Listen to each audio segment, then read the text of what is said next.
제가 오늘 준비한 설교를 먼저 올려놓고 시작을 할게요. 잠시만 기다려 주세요. 자, 처음부터. 자, 잘 됐네요. 잠시만요. 자, 오늘 안경을 좀 쓰겠습니다. 글자가. 예. 자, 오늘 비가 쏟아지는 가운데 또 교회 이 예배 장소에 또 댁에서 또 가는 도중에 온라인으로 또 예배를 드리고 있는 모든 분들을 예수님의 이름으로 환영합니다. 참 오늘 비가 엄청 쏟아지고 있는데 오신 분들도 대단하시고 또 집에서 또 오자마자 쉽지 않을 텐데 또 이렇게 함께 자리해 주신 모든 분들께 감사합니다. 오늘 오면서 많은 여러 가지 뉴스를 접했지만 우리가 코로나가 3년 동안 지속되는 가운데 참 어려움이 많았고 또 최근에는 우크라이나 때문에 러시아 전쟁 때문에 또 예기치 않았던 엄청난 경제 위기가 오고 있고 오늘도 뉴스를 보니 또 고금리 때문에 앞으로 경제 활동이 어려울 것 같다고 IMF 때 버금가는 어려움을 예측하는 학자들도 있습니다. 참 이 어려울 때 우리의 눈과 마음을 하나님을 바라보면서 마음의 중심을 잘 잡고 우리가 하루하루를 가야 될 것 같습니다. 그래서 오늘 주님의 말씀을 통하여 또 온전히 찬양하며 또 기도하며 주님의 말씀에 오늘 집중하면서 우리의 삶의 중심을 잡는 시간이 되기를 바라겠습니다. 또 오늘 우리 하나님을 찾아 더 많은 교회를 다니며 또 진리가 무엇인지 참된 공동체가 무엇인지를 고민하며 살아왔던 우리 한 영혼이 정말 이렇게 주일날 주중에 이렇게 함께하며 온 마음을 다해 하나님을 찾아가는 모습이 참 큰 격려가 됩니다. 하나님께서의 여정을 축복하시고 정말 한 공동체 안에서 함께 하나님 영광을 돌리는 그런 귀한 시간이 올 좀 있습니다. 자, 오늘 저의 설교 제목 주께서 우리 사방에 안식을 주셨다. 오늘은 역대하 14장, 15장을 중심으로 해서 한번 살펴보도록 하겠습니다. 13장, 14장, 15장이 되겠네요. 그 가운데 이제 우리 삶의 평화, 우리 삶의 번영, 우리 삶의 안식은 인간적인 숫자나 또 인간적인 방법으로는 절대 올 수가 없고요. 어떤 기후 변화든 경제적인 변화든 아니면 전쟁이든 전염병이든 이 세상에 정말 말세론적인 종말론적인 많은 어려움이 생기더라도 결국 우리 삶의 평화는 안식은 오직 하나님께 의지할 때만 그분의 능력을 통해서 오는 거거든요. 그래서 오늘 그 사건들을 한번 살펴보도록 하겠습니다. 오늘 설교 주제 북왕국 10개 지파 북이스라엘 왕국의 여로보암 왕이 멸망을 당합니다. 또 동시에 남쪽에 정말 그 다윗 같은 마음으로 하나님을 섬겼던 왕이 있었는데 아사 왕이거든요. 아사 왕을 통해 남왕국에 평화가 임하게 됩니다. 오늘 이 사건을 통하여 또 우리가 배울 것들을 함께 배우도록 하겠습니다. 자, 설교 요점 어려울수록 전적으로 하나님을 의지하라. 오늘 본문에 나오는 내용입니다. 또 모든 일에 여호와를 의지하라. 정말 모든 일에 우리가 여호와를 의지해야 됩니다. 절대 인간적인 방법으로 가면 안 되거든요. 자, 어려울수록 전적으로 하나님을 의지하라. 역대하 12장을 보게 되면 우리가 배운 내용인데 잠깐 복습하는 의미에서 우리가 잠깐 본문을 함께 보겠습니다. 이집트 왕 시삭이 예루살렘을 치러 올라와서 여호와의 전에 보물과 왕궁의 보물을 모두 빼앗고 솔로몬이 만든 금방패도 빼앗아갔으므로 아주 비참한 상황에 이르게 되죠. 이것은 르호보암 왕 당시 르호보암 왕이 교만해졌을 때 하나님이 그의 나라를 치셨기에 졸지에 솔로몬 왕 때 그 모든 영광이 한순간에 사라져서 모든 금과 은방패가 사라지고 정말 비참한 모습이 되는 모습을 얘기한 거거든요.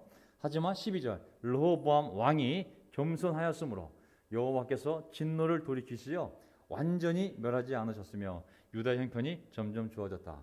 하나님은 사람의 회개를 진지하게 받아들이심을 믿습니다. 아멘. 정말 하나님이 분노하셔서 모든 것을 다 가져가실 만큼 이집트 왕 시삭을 통해서 예루살렘의 모든 귀한 것을 다 가져갈 만큼 분노하셨지만 또 그 왕이 겸손해지니까 다시 그 분노를 푸시고 다시 그들의 삶을 복으로 인도하신 모습을 볼 수 있습니다. 또 16절 르호보암이 그의 조상들과 함께 잠드니 다윗성에 장사되었고 그의 아들 아비얌이라고 하죠. 아비야가 그들을 이어 왕이 되었다. 자, 이제 아비야가 르호보암 왕을 이어서 왕이 되었을 때 북쪽에는 아직도 여로보암 왕이 통치 중이었거든요. 여로보암은 우리가 알다시피 솔로몬의 신하로서 하나님이 솔로몬의 죄를 대가를 치르게 하기 위하여 그의 나라를 12지파를 10개 지파와 두 지파로 나누지 않습니까? 북쪽 10개 지파를 인도하도록 하나님이 이미 정해놓은 사람이 바로 솔로몬의 신하 바로 이 여로보암인데, 자, 그 13장부터 그 얘기를 시작해 보도록 하겠습니다. 역대하 13장 1절. 여로보암 왕 제18년에 아비야가 유다 왕이 되어서, 이미 여로보암이 18년 통치하고 있을 때 그가 아직 건재한데 르호보암 왕이 끝났어요. 그리고 그의 아들이 이제 아비야가 유다 왕이 되었습니다. 예루살렘에서 3년 동안 다스렸다. 자, 3절. 아비암이 그의 아버지가 앞서 행하였던 모든 죄 가운데 행하고, 여기는 이제 이건 역대하, 지금 우리가 역대하 보세요. 역대하 13장 얘기를 하고 있지만은 또 왕상이라는 역사책이지 않습니까? 왕들 이야기 상을 가보게 되면 중복되는 부분이 있잖아요. 이스라엘 역사, 이스라엘 왕의 역사, 제사장들의 그 역사를 약간 다른 관점이긴 하지만 같은 역사를 두 관점으로 보고 있잖아요. 왕들의 이야기와 그다음에 역대기 상하에서, 왕들의 이야기에서는 아비암 왕을 어떻게 평가하고 있냐면, 아비암이 그의 아버지가 앞서 행하였던 모든 죄 가운데 행하고 그의 마음이 그의 조상 다윗의 마음과 같지 하여 여호와 하나님께 온전치 못하였으나, 여기 보게 되면 오늘 이제 공부할 이 아비야가 평가가 썩 좋지는 않습니다. 왜냐하면 딱 보면 여기서 그의 아버지 르호보암이 행하였던 모든 죄 가운데 살고 그의 마음이 다윗 마음 같지 아니하였다고. 모든 왕의 기준은 북이스라엘은 여로보암, 남쪽은 다윗 왕이지 않습니까? 북이스라엘의 왕들이 잘못되었을 때는 모두 다 여로보암 왕의 길을 쫓아 이렇게 표현되어 있고, 남쪽 유다 왕 중에 하나님을 기쁘게 한 왕이 있다면 그 왕은 다윗의 마음을 쫓아 이렇게 칭찬해 나가지 않습니까? 여기 보면 다윗의 마음과 같지 아니하며 여호와 하나님께 온전치 못하였다라고 평가하고 있습니다. 이 아비암은 아버지를 닮아서인지 모르겠지만 갈라진 마음이었고 일관된 마음이 아니었습니다. 그래서 온전하지 못하고 표현되고 있거든요. 하지만 그럼에도 불구하고 그가 또 잘한 부분이 있기 때문에 역사가는 그가 잘한 부분을 통하여 우리에게 교훈을 주고 있습니다. 우리가 그 부분을 오늘 함께 보고자 합니다. 자, 역대하 13장 3절. 아비야가 전쟁이 용맹스러운 군이 40만 명을 뽑아 싸우러 나가니 유다 지파와 베냐민 지파 중에서 40몇 명을 뽑아 북이스라엘과 싸우러 나가니 여로보암 왕이, 그 북이스라엘 왕이 그를 대항하여 강한 용사 몇만 명입니까? 80만 명이면 잽이 안 되는 숫자잖아요. 벌써 2대 1이니까 굉장히 불리한 상황입니다. 80만 명하고 40만 명 싸우면 당연히 80만 명이 이기지 않겠습니까? 북이스라엘이 굉장히 유리한 상황인데, 자, 아비야가 어떤 확신이 있었냐면 14년 4절. 아비야 왕이 에브라임 산지에 있는 스마라임 산 위에 서서 말하였다. 여로보암과 온 이스라엘아. 이때 온 이스라엘은 12지파 다 얘기하는 것이 아니라 10개 지파를 얘기하는 것이죠. 북쪽에. 내 말을 들어라. 여호와 이스라엘 하나님께서 이스라엘을 다스릴 왕권을 다윗과 그 자손에게 소금 언약으로 영원히 주신 것을 너희가 알지 못하느냐. 귀를 확 꺾어놓고 있잖아요. 너희가 감히 너희 뿌리를 알라고. 뿌리. 원래 이 나라 12지파는 하나님의 백성으로서 분명히 하나님께서 다윗과 언약을 맺고, 그 소금의 언약, 소금이라는 것이 원래 변치 않는다는 의미가 있잖아요. 썩지 않게 하고. 소금의 언약이라는 것은 뭐겠어요? 그 언약의 불변성, 그리고 여기에 얘기하면 영원하다고 그러잖아요.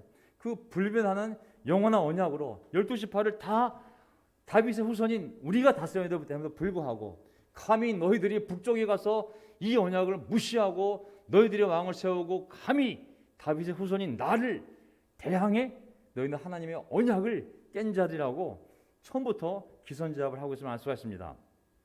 그러면서 8절. 이제 너희가 또 다윗 자손의 손에 있는 여호와의 나라에 대항하려고 한다. 너희가 큰 무리를 이루었고, 여기 집하니까 큰 무리죠.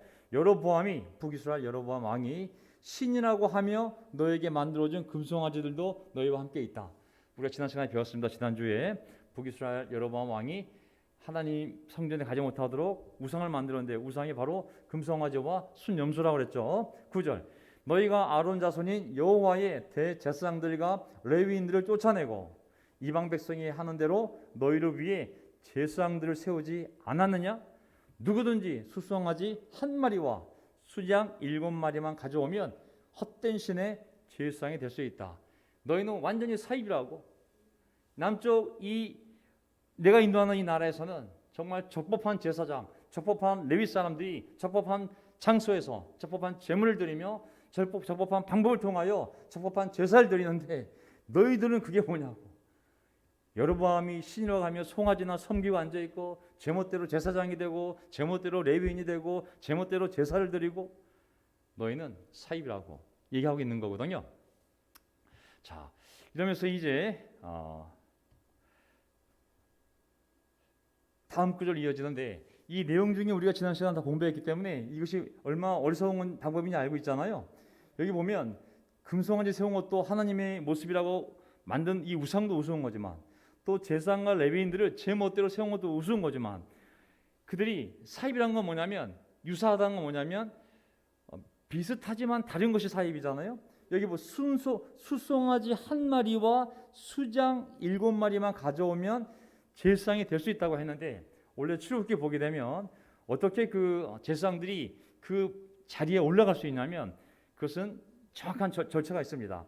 출애굽기 29장을 보게 되면 제사장 위임식이 나와요. 위임식을 보게 되면 내가 그들을 거룩하게 하여 그들이 내게 제사장직을 수행하도록 그들에게 할 일은 이러하니 함부로 할 수 있는 것이 아니라 하나님이 그들을 거룩하게 해줘야 그 거룩한 장소에서 거룩한 일을 할 수가 있는 거예요. 그 절차를 거치지 않고 그냥 무슨 조건에 맞는다고 할 수 있는 것이 아닌 거거든요. 그 방법은 뭐냐면 수송아지 한 마리 나왔죠. 그 다음에 순양 2마리를 흠없는 것을 선택하고 수송아지 한 마리와 순양 2마리를 선택하고 내가 내게 명령한 모든 것을 따라 아론과 그의 아들들에게 제사장이 될 사람들에게 그대로 시행하되 며칠 동안 하라고 그랬어요? 7일 동안에. 한 번에 끝낼 문제가 아니라 그냥 완샷으로 데리고 와가지고 여기 순양 하시는 문제가 아니라 일주일 내내 이 위임식을 치러야 그 다음에 29장 44절 내가 회막과 제단을 거룩하게 하고 아론과 그의 아들들도 거룩하게 하여 그래야 거룩해지는 거예요. 그래야 일주일 내내 이렇게 제사를 드려야지만 그들이 거룩해져서 드디어 거룩해진 제단에 갔을 때 죽지 않을 수가 있어요. 내게 제사장 직분을 수행하도록 할 것이다. 근데 그들은 이 방법을 완전히 무시하고 들은 건 있어서 비슷한 유사한 방법을 취했지만 그 방법으로는 절대 하나님께 제사를 드릴 수 있는 적법한 제사장의 자격을 얻을 수 있는 것이 아닌 거거든요.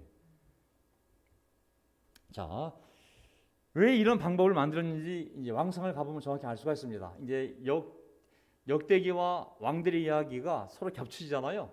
서로가 이제 주석 같은 역할을 해주는데 역대기 상하에서 벌어진 일들을 좀 더 자세히 하려면 왕들의 이야기 상하로 가면 서로 겹치는 부분이 있는데 서로 다르게 해석하는 부분이 있으니까 이걸 보완하면 정확히 알 수가 있습니다. 그럼 여러분 왜 금송아지를 만들고 이렇게 제멋대로 이런 모든 방법을 고안해냈을까?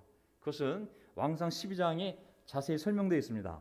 왕상 12장 26절을 보게 되면 자, 북이스라엘의 여로보암 왕이 가만히 보니 여로보암이 마음속으로 말하기를 26절 이제 이 왕국이 10개 지파기 북이스라엘 왕국이 다윗의 집으로 돌아갈 것이다. 만일 이 백성이 예루살렘에 있는 여호와의 성전에서 제사를 드리기 위해 1년에 3번씩 그 명절을 따라 3, 6, 9월 우리가 아시죠? 3, 6, 9월 6월절, 오순절, 7.7절 그 초막절 올라간다면 이 백성의 마음이 그들의 주 유다 왕 르호보암에게로 돌아서서 나를 쳐 죽이고 유다 왕 르호보암에게 돌아갈 것이다 하고 고민을 한 거죠. 야, 이런 인간적인 생각이 든 거죠. 이런 세상적인 마음이 갑자기 그를 지배하게 된 겁니다. 그러면서 그의 정치적인 야망, 권력적 야망이 작동을 하면서 이제 하나님 그의 10개 지파를 주었기 때문에 하나님을 잘 섬기면 되는데 그가 그런 믿음이 아니라 정치적인 계산을 하게 됩니다. 어떤 술수 방법을 찾아낸 것이죠. 그의 마음속에 들리는 것은 하나님의 율법이 아니라 예언자를 통한 하나님의 계시가 아니라 이 탐욕의 소리가 그 마음을 지배했던 것이죠. 그러면서 그가 고안해낸 방법이 바로 그와 같은 것들이죠. 왕상 12장 28절 그 여로보암 왕이 자문을 받아 금송아지 2개를 만들었어요. 1개, 2개 2개를 만들어 백성들에게 말하기를 북쪽 10개 지파 백성들에게 말하기를 예루살렘으로 올라간 것이 너희에게 너무 힘들다. 이스라엘아 이것이 너희를 이집트 땅에서 인도해내신 너의 하나님이시다 하고 금송아지 두 개를 보여주면서 하나는 베델에 두고 다른 하나는 단에 두었다. 베델에 성소를 만들고 그 다음에 단에 또 성소를 만들어서 짝퉁을 만든 거죠. 예루살렘 그에 있는 본 성전과 비슷한 성소 두 개를 만들어서 거기다가 금송아지 두 개를 딱 올려놓고 여기 하나님이 계시다고, 너희가 제사를 드리려면 예루살렘을 가지 말고 베델과 단에 가서 그 명절을 지키라고 얘기를 했던 것이죠. 이 일이 죄가 되었으니 백성이 송아지를 섬기러, 하나님을 섬기러 간 것이 아니라 송아지를 섬기러 단까지 갔다. 송아지, 하나님 보기에 아니 그 송아지에게 절하는 순간 너는 송아지를 섬기는 것이 그걸 통한 날 섬기는 게 아니라고, 완전히 우상 숭배로 가버린 거예요. 가버린 거예요. 그래서 우리가 이걸 통해 참 생각할 부분이 있는데, 자, 이게 인본주의적인 그리고 인간 중심적인 이러한 방편들에 대해서 우리가 가끔 두려운 마음을 가져야 됩니다. 인간 중심의 편의주의를 정말 조심해야 돼. 물론 신약에서는 이런 구약적인 모든 제사법이라든지 의식법이라든지 정결법이라든지 음식법이라든지 많은 법들이 다 사라지고 정말 사랑의 법만 남아서 우리가 너무 자유롭게 된 것 같지만, 실제로 보면 하나님 말씀은 우리에게 많은 것을 가르치고 있거든요. 사실은 그런 것을 절대 가볍게 생각하면 안 되거든요. 주 안에서 자유로운 것은 맞지만 주님의 영이 있는 곳은 자유가 있다고, 죄로부터의 자유, 과거의 그런 잘못된 율법적인 전통으로부터의 자유, 하지만 그것이 지나쳐서 인본주의적인 인간 중심의 그러한 신앙생활이 된다면 그런 편의주의도, 그런 편리주의도 우리가 정말 조심해야 되거든요. 자, 그러면서 다시 이제 왕성 12장 31절을 보게 되면 이제 그러한 여로보암의 인간적인 마음 때문에 인간적인 방편들이 만들어집니다. 그가 산당을 짓고 31절 레위 자손이 아닌 일반 백성 중에서 제사장을 세웠다. 이게 가능한 일입니까? 제사장은 아론의 후손만 되는 것이 아닙니까? 오직 레위 지파 중에서도 아론의 후손만이 레위 제사장이 될 수 있는데, 이제 일반 백성 가운데 북쪽에는 10개 지파 가운데 제사장을 뽑기 시작합니다. 여로보암이 유다에서 지내는 절기와 비슷한 8월 15일을 절기로 정하고, 이제 절기까지 짝퉁 절기를 만든 거예요. 제단에 올라갔다. 유사한 절기들을 사이비 절기를 만든 겁니다. 이처럼 그가 베델에서 자기가 만든 송아지들에게 제사를 드렸으며 자기가 정한 산당 제사장들을 세웠고, 자기 마음대로 정한다. 곧 8월 15일로 이스라엘 자손들을 위해 절기를 정하고 베델에 세운 제단 위에 올라가 분향하였다.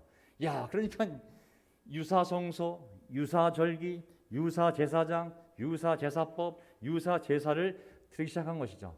근데 이것을 하나님 보시기에 좀 방법은 틀렸지만 네가 날 섬기는 거니까 받아줄게 말씀하시는 것이 아니라 너는 송아지를 섬기는 거라고. 너는 송아지를 섬기는 거라고.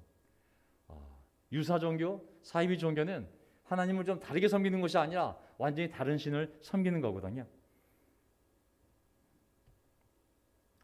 그래서 이런 배경을 가지고 이제 이 아비야 왕이 그 북이스라엘 향하여 여로보암과 그의 신하와 그의 군사들을 향하여 이렇게 그들이 정말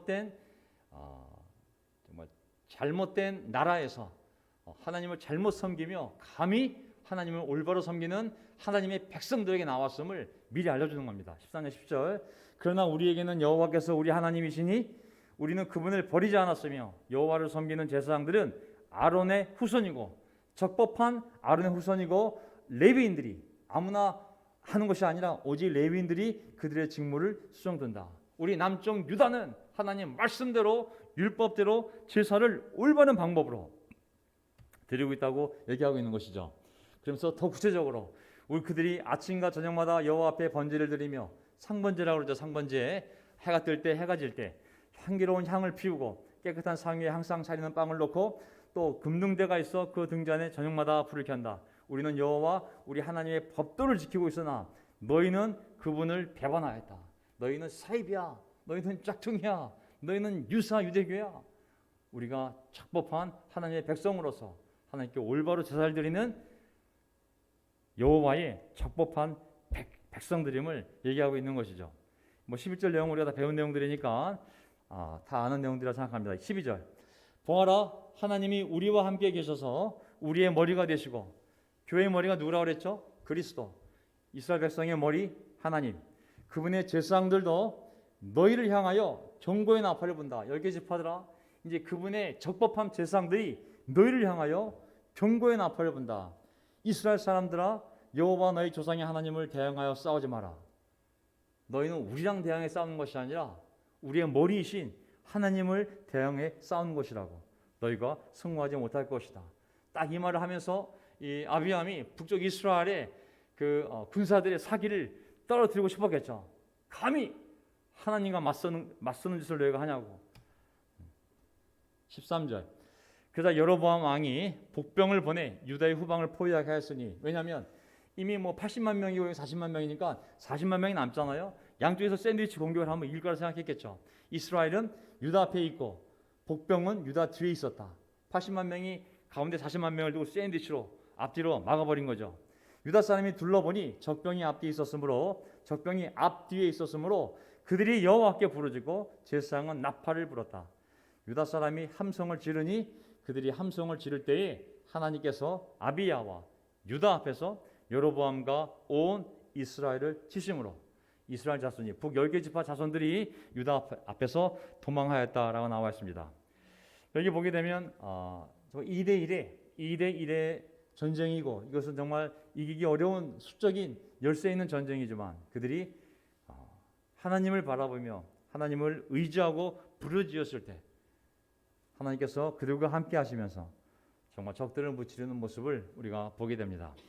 상황이 우리가 어렵다고 할 때에, 물론 경제적으로 숫자적으로 이거 정말 이거 답이 없네, 이건 100%진 거야, 이건 100% 안 된 거야 라고 생각이 들지 모르겠지만, 우리가 하나님과 함께 온전한 마음으로 믿음을 함께하고 있다면, 온전한 삶을 살아가고 있다면 그런 경제적인 숫자와 수치와 그런 논리가 우리를 지배하는 것이 아니라 우리의 믿음의 논리가 이길 줄 믿습니다. 아멘. 어려울 때, 특히 상황이 어려울 때, 눈에 압도당할 때, 그것이 경제적인 문제든 건강의 문제든 어떤 문제든지 간에 압도당할 때 절대 인위적인 수단에, 인간적인 수단에 호소하거나 의지하지 말고 우리는 하나님의 능력을 붙잡고 하나님께 의지합시다. 아멘. 신앙적인 방법을 택합시다. 인간적인 길로 그걸 이용하게 되면 잠깐 성공할 수 있지만 그 다음에는 덫이 되고 그것이 올가미가 될 수 있습니다. 힘들어도 내가 의지할 사람, 영적인 방법, 그리고 영적인 동기로 영적인 길을 가는 것이 정말 승리하는 길이라 믿습니다. 오늘 낮에 이제 우리 김두사 아버님하고 김은혜 어머님 부부하고 잠깐 통화를 했습니다. 영상 통화를 했는데요. 그 아버님이 이제 6년 전에 그 병원에 갔을 때, 갑자기 위가 안 좋아서 병원에 갔을 때 의사 선생님이 말기 6개월 남았다고 말씀하셨어요. 6개월.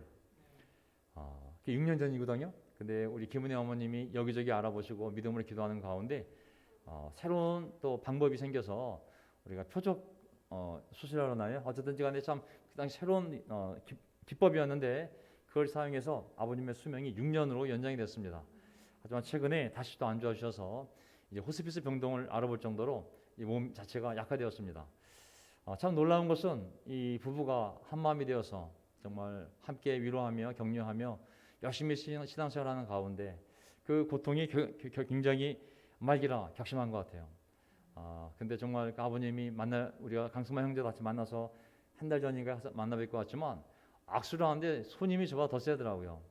20대 청년처럼 막 시시하게 웃으면서 화이팅! 아멘! 그러면서 정말 열심히 싸우는 모습을 봤는데 한 달쯤 지났거든요. 다시 한번 그 영상 통화하면서 얼굴을 봤더니 좀 힘드신 모습이 들었어요. 제가 어머니도 같이 얘기했지만 우리 모두 언젠가 하나님의 부르심을 받고 천국에 가지 않겠습니까?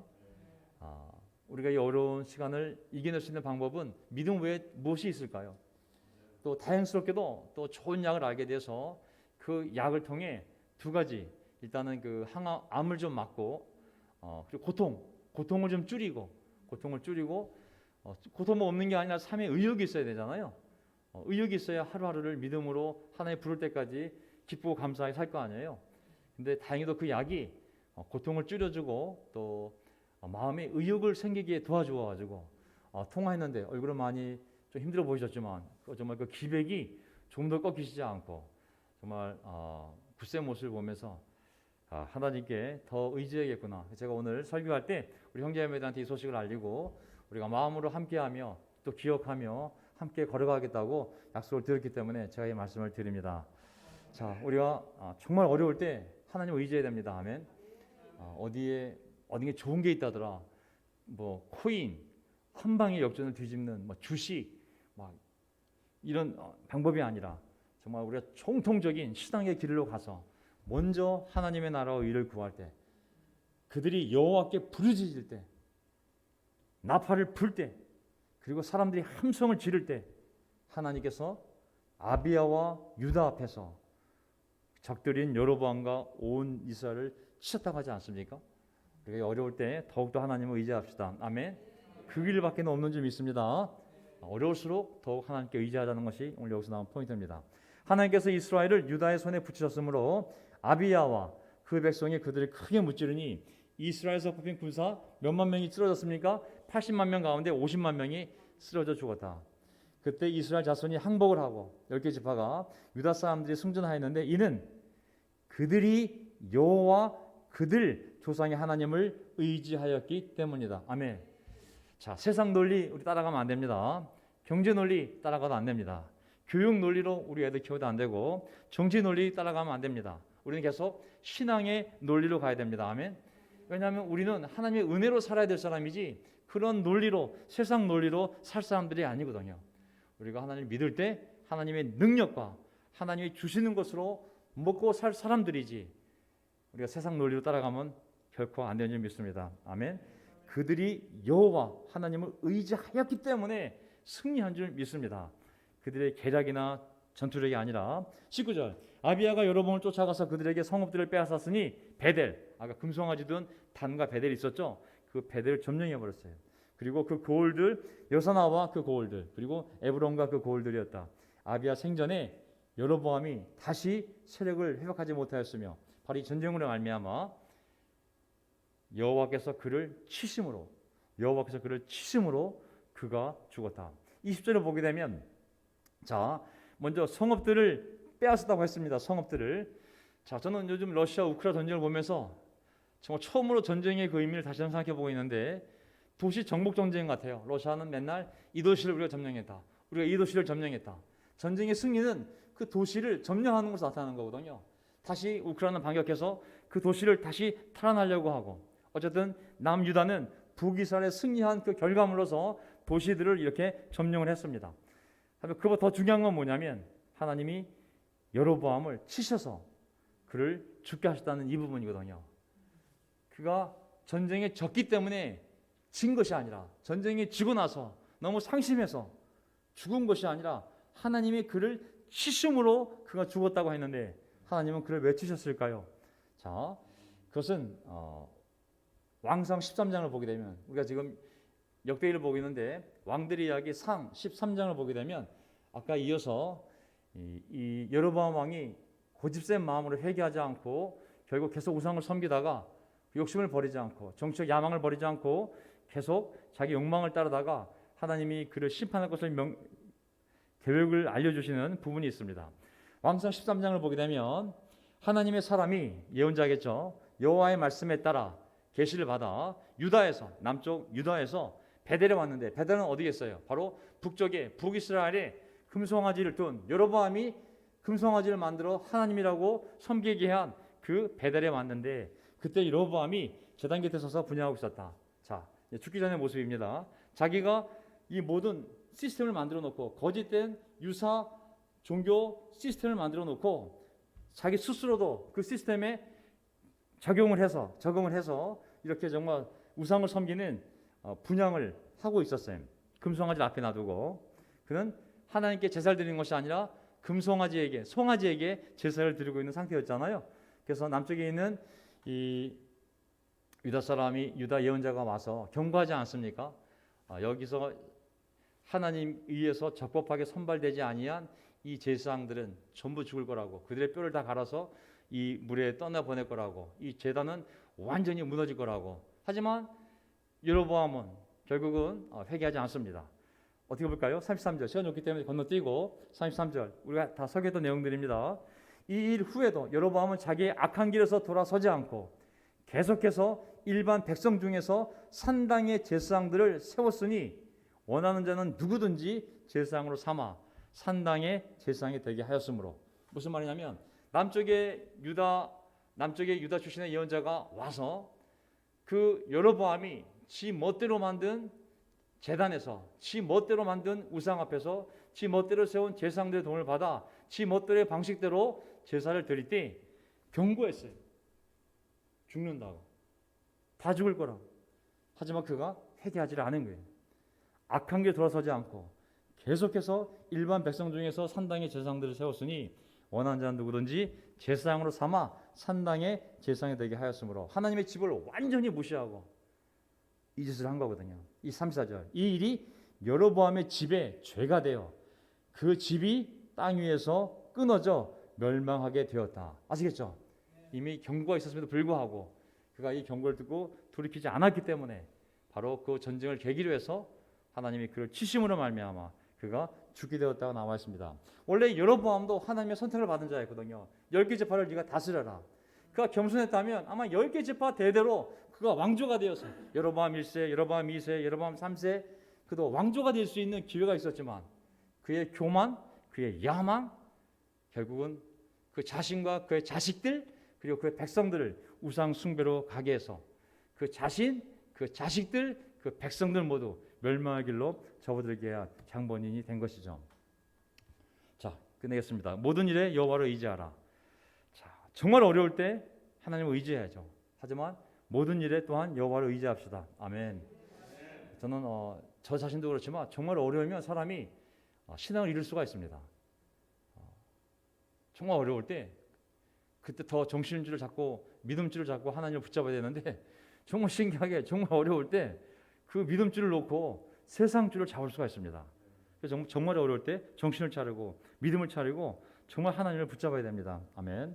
역대 14장을 보게 되면 정말 아비야가 그의 조상과 함께 누우니 아비암은 이제 죽게 되겠죠. 그들이 그를 다윗성에 장사하였고 그의 아들 아사가 자 순서를 들어보면 왕의 족보를 보게 되면 이스라엘 왕국이 사무엘에 의해서 왕이 통치하는 나라가 되었잖아요. 하나님이 인간이 세운 왕을 통해 통치하는 왕정 제도가 시작되었는데 자, 첫 번째 왕이 사울 왕, 두 번째 왕이 다윗 왕, 세 번째 왕이 솔로몬 왕. 솔로몬 왕이 죽은 다음에 북쪽에는 솔로몬의 신하였던 여로보암이 북이스라엘 10개 지파를 다스렸고 그 다음에 솔로몬의 아들 로보암이 2개 지파, 유다 지파와 베냐민 지파를 남유다 왕국을 다스렸습니다. 자, 로보암이 죽은 다음에 그의 아들 아비야가 왕이 되었는데 그는 온전한 신앙이 아니었기 때문에 전반적으로는 하나님의 칭찬을 받지 못했습니다.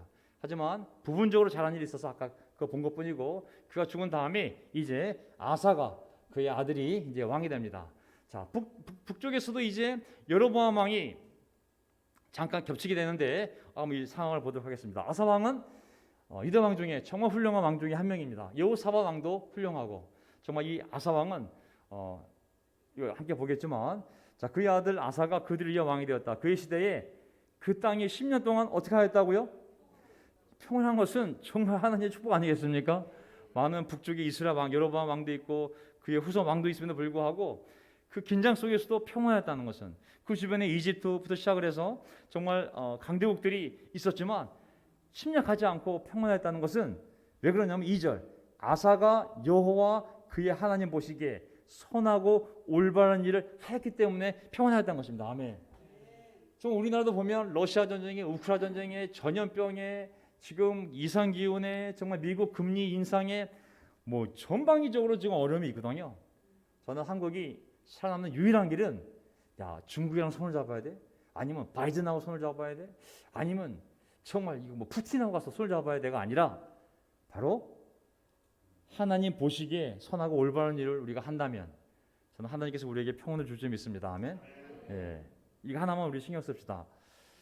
그가 이방 제단들과 산당들을 제거하고 기둥 우상들을 파괴하며 아세라 상들을 찍어 없앴으며 또 유다 사람들에게 명령하여 여호와 그들의 조상의 하나님을 찾게 하고 율법과 계명을 지키게 하였으며 유다의 모든 성에서 산당들과 분당들을 없애니 나라가 그 앞에서 평온하였다. 아버지 시대에 아비야가 왔다 갔다 하며 정말 하나님의 백성들을 온전히 인도하지 못했을 때 이 아들이 정말 너무 놀랍게도 아버지가 갔던 길을 따라가지 않고 과감하게 찍어 없애고 돌로 만든 석상이든 아니면 나무로 만든 목상이든 아니면 뭐 어떤 제단이 되었던 철로 만든 못이 되었던 전부 다 찍어 없앴으며 온 백성에게는 오직 하나님을 찾으라고 우리가 율법대로 살자고 굉장히 강한 확신을 가지고 백성들을 영적으로 드라이브를 걸었거든요. 그들의 편의주의였던 산당과 분향단들을 다 없애니 오직 예배는 제사는 예루살렘 가서 드려야 된다고. 이 과정은 혼란스럽지 않았겠어요? 이런 일을 했을 때 막 파괴하고 막 제거하고 막 찍어 없애고 막 이런 명령이 내려오고 막 분향단 태워버리고 야 이거 왜 혼란이야 이거 야 이거 왜 이렇게 혼란스러워 할지 모르겠지만 하나님은 거꾸로 그의 앞에서 평온한 세상을 만들어 주었습니다. 아멘. 평화와 번영은 순종하는 백성에 대한 하나님의 축복이지 우리가 인간적인 노력으로 만들 수 있는 것이 아니라고 믿습니다. 아멘. 나만의 운명은 나만에 있는 그리스도인들이 진실된 삶을 통하여 하나님 앞에 진실된 예배를 드릴 때 나만의 평화와 번영이 있는 것이지 국가 원수가 정치를 잘해서 할 수 있는 것이 아니거든요. 물론 하나님의 기도에는 모든 국가 인도자를 위하여 기도하라고 그래야 세상이 평화롭게 될 수 있다고 말씀하셨잖아요. 그것도 모든 것도 믿는 자들을 통하여 하나님이 허락하시는 것인 줄 믿습니다. 아멘. 오직 하나님의 축복에 의지할 때 우리의 삶과 이 사회가 평온해질 줄 믿습니다. 그가 유다의 견고한 성들을 건축하였으니 보세요. 이제 그가 새로운 일들을 할 때 유다의 견고한 성들을 건축하였으니 이는 여호와께서 그에게 안식을 주셨으므로 그 땅이 평온하여 여러 해 동안 전쟁이 없었기 때문이다. 뭔가 어떤 새로운 일을 하려고 해도 하나님이 정말 보호해 주셔서 평화로워야지 그런 건축도 할 수 있는 것이지 불안하다면 어떻게 이러한 견고한 성들을 지을 수 있겠어요? 모든 것이 함께 하나님이 하셔야지만 어떤 일을 할 수 있는 거거든요. 우리 가정도 교회도 하나님 안에서 그분을 의지하여 평화로울 때 바로 무슨 일을 하든 하나님이 우리의 프로그램이든 행사든 뭐 캠페인이든 하나님이 우리랑 함께 하시면 복을 주지 않을까요? 7절 아사가 유다 사람들에게 말하기를 우리가 이 성읍들을 건축하고 성벽과 망대와 문과 빗장을 만들자. 우리가 여호와 우리 하나님을 구했으므로 이 땅이 아직 우리 앞에 있고 우리가 주님을 찾았으므로 주께서 우리 사방에 안식을 주셨다. 안식은 우리가 하나님을 의지할 때 우리에게 주어지는 것이지 하나님을 떠나서는 절대로 우리에게 안식이 주어지지 않을 줄 믿습니다. 오늘 설교 제목이 주께서 우리 사방에 안식을 주셨다. 어떻게? 우리가 주님을 찾았으므로 주님을 의지하였으므로 주변 정세가 바뀌고 외부적인 요인 때문에 이것이 주어진 것이 아니라 오직 우리가 주님을 찾고 주님을 의지하였기 때문에 우리에게 하나님이 안식을 주시는 줄 믿습니다. 무엇을 하든 하나님을 의지할 때만이 우리가 사업을 하든 무엇을 하든 하나님을 의지하고 하나님 우리 삶에 평안을 줘야지만 우리가 무엇을 하든 하나님이 복 주시는 가운데 잘 될 줄 믿습니다. 또 이게 똑같은 일이 벌어지는데요. 이번엔 또 전쟁이 또 벌어집니다. 에디오피아랑 전쟁이 벌어지는데 이번에는 아사 왕이 58만 명, 에디오피아 군대가 100만 명이에요. 아까는 80대 40, 이번에는 100만 명 대 58만 명입니다. 에디오피아 이 까만 애들 있잖아요. 죄송합니다. 이 강력한 군대가 100만 명이 왔어요. 또 어려운 상황 아니겠습니까? 아사가 여호와 그 하나님께 부르짖어 말하기를 이 기도문이 정말 멋있다고 생각이 들었습니다. 한번 봅시다. 여호와시여 강한 자와 약한 자 사이에서 주님밖에는 도리가 없습니다. 아멘. 이 확신을 분명히 가집시다. 강한 자와 약한 자 사이에서 주님밖에는 도리가 없습니다. 여호와 우리 하나님이시여 저희가 주님만 의지하오니 저희를 도우소서. 저희가 주님의 이름으로 이 많은 무리를 치러왔으니 여호와시여 주께서는 우리의 하나님이시니 사람이 주님을 이기지 못하게 하소서. 사람은 60년 70년 죽을 존재인데 어떻게 영원히 사시는 하나님을 이길 수 있겠습니까? 저희가 하나님의 백성인데 우리의 머리가 하나님이신데 어떻게 저들이 우리를 이길 수 있겠습니까? 자, 이런 확신을 가지고 하나님을 의지했던 것이죠. 우리도 어떤 어려움이 오더라도 인간적인 것에 의지하지 맙시다. 아멘.